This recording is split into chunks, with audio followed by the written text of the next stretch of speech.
کچھوا اور خرگوش کی کہانی۔ ایک دفعہ کا ذکر ہے کہ ایک جنگل میں بہت تیز دوڑتا ہوا خرگوش رہتا تھا۔ اسے اپنی تیزی سے دوڑنے کی صلاحیت پر بہت فخر تھا۔ اسی جنگل میں ایک چھوٹا سا کچھوا بھی رہتا تھا جو بہت آہستہ چلتا تھا۔ جب کچھوے نے دیکھا کہ خرگوش اپنے دوڑنے کی صلاحیت پر بہت زیادہ مغرور ہوتا جا رہا ہے تو اس نے خرگوش کو دوڑ کا مقابلہ کرنے کی دعوت دی۔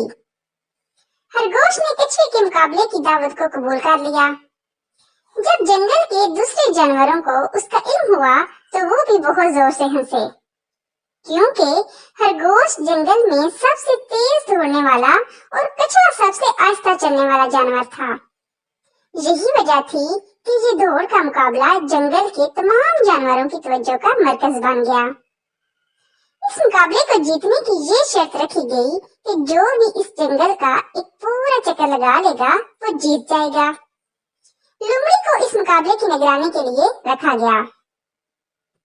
جیسے ہی دوڑ شروع ہوئی تو خرگوش نے اپنے سامنے رکھی ہوئی رکاوٹ پر سے چھلانگ لگائی اور دوڑنا شروع کر دیا۔ خرگوش اپنی تیز دوڑنے کی صلاحیت کی وجہ سے بہت جلد آگے نکل گیا اور کچھوے نے ابھی تک چند قدم کا ہی فاصلہ طے کیا تھا۔ جب خرگوش آدھے راستے پر پہنچا تو اس نے اپنے پیچھے دیکھا پر کچھوا اس سے دور دور تک نظر نہیں آیا۔ خرگوش اتنا سفر طے کرنے کے بعد کافی تھک گیا تھا، اسی لیے خرگوش نے کچھ دیر آرام کرنے کا فیصلہ کیا اور یہ سوچا کہ کچھوے کا اب اس سے آگے نکلنا بہت مشکل ہے، اور یہی سوچتے سوچتے خرگوش کو گہری نیند آ گئی اور وہ سو گیا۔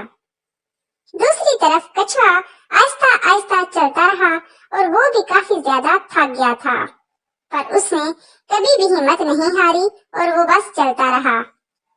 کافی دیر گزرنے کے بعد جب خرگوش کی آنکھ کھلی تو اسے کچھوا دور دور تک نظر نہیں آیا۔